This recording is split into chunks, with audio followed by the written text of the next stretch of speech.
Because the fundamental question being put to us is, so the people of Cuba are suffering. The people of Cuba are going through a difficult economic time. I would argue that they've done so for 62 years. Why don't we get rid of the embargo? It would make life easier for them. And I want to address it. I want to address it especially to those that are not as familiar with this issue. First of all, let me begin by saying there are no American ships blockading Cuba, surrounding the island of Cuba.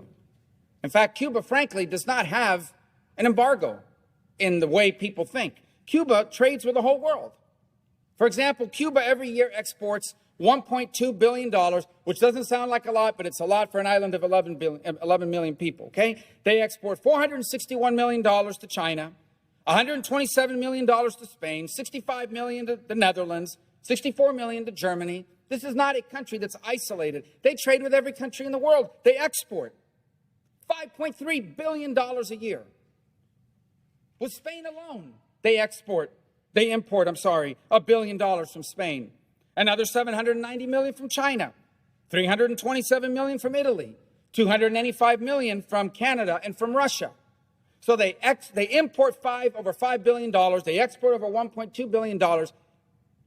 Cuba is not isolated. They trade with every country. This regime trades with virtually every country on the planet. You know who else they trade with? The United States of America.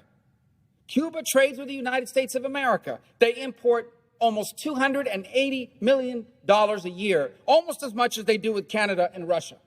And no one accuses Canada and Russia of having a blockade on Cuba. 66% of the chicken that's eaten in Cuba, which is the staple protein in Cuba, comes from the United States. Half their soybeans come from the United States. There is only one blockade in Cuba, and it is the blockade that this regime has imposed on its people. Now, yesterday, the president announced, or the White House announced, they're going to stand up some remittances group to try to figure out how do we make it easier for relatives to send money to their relatives on the island of Cuba. Well, that work group is going to not have a long time to meet. They're not going to have to meet for very long because U.S. law allows that now. It is not illegal to send money to your relatives in Cuba. The only thing that's prohibited is you can't send the money through this bank that the Cuban military set up in Panama. That's the only thing that's prohibited. And to the extent money can't reach the people of Cuba is because they refuse to allow anyone other than that bank to do these remittances. And by the way, they've prohibited depositing dollars. Here's how it works for them. You send your relative $100, they take 10% of it, then they take the dollars, they don't let them deposit it, they pocket the dollars, and they give them this worthless Cuban currency. So they have the dollars, so they can buy things for themselves and on the global market. So the blockade, to the extent that there's something that's preventing remittances directly to the Cuban people, it's not U.S. policy, it's regime policy. They're the ones that need a work group. How about this argument that there's a blockade on travel? If only more American tourists could go to Cuba. By the way, Cuba's already filled with Canadian tourists and Italian tourists that enjoy five-star accommodations. And I'll be frank, many of them go there, these sick, disgusting men that go there to hook up with a 16 or 17-year-old girl. But that said, they talk about travel to Cuba. Well, let me tell you something. Travel's allowed now. An American can go to Cuba. You just can't stay at a military-owned hotel or eat at a military-owned restaurant or shop at a military-owned store. You can stay at the private homes of people that rent them out on Airbnb. You can do that. You can eat at a restaurant that's owned by a private person. You can shop at stores that are owned by private people. The reason why they have nowhere to stay, nowhere to eat, and nowhere to shop is not U.S. policy. It's that the Cuban regime won't allow privately owned hotels, privately owned shops, privately owned stores. They won't allow it. Privately owned restaurants.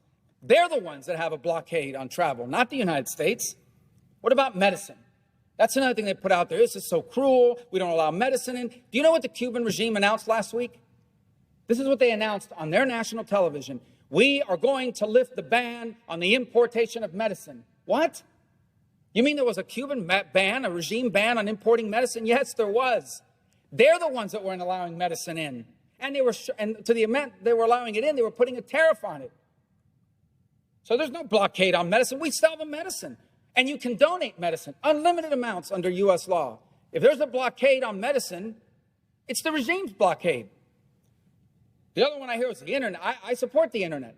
Why don't we allow, I had somebody say this to me yesterday, why don't we allow American companies to go and provide internet? Then they would have internet. It's the embargo.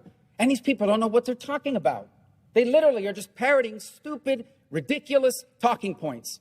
Because the law on the U.S. and trade with Cuba specifically exempts telecoms. AT&T, Verizon, Sprint, every American telecom can go into Cuba tomorrow and offer phone and internet service. You know why they can't? Not our law. It's the Cuban regime, because they want to control that. And you see a pattern here. Blockade on travel, blockade on private ownership of business, blockade on bringing in medicine, blockade on bringing in money. Why? Because the Cuban regime wants to control people. They don't want an individual Cuban to have a paycheck that they earn for themselves. They want what little you have to come from them, because if you don't do what they tell you, they can take it from you. That's what they want. They don't want you to have internet companies offered by AT&T and Sprint and Verizon and anybody else, because they want to be able to shut it off when you're saying things they don't like and things against them. Same with medicine. They use all of these things as a tool. It's hard to fathom because we live here, but they use all of it as a tool. You want medicine? Are you posting stuff on the internet? Are you saying things against the regime? Are you speaking out? Are you not participating in these acts of repudiation that we force people to do? Because if you don't, you're not going to get your medicine. And they certainly don't want the cash flowing around. They don't want independent ownership. They don't want the people of Cuba to have liberty.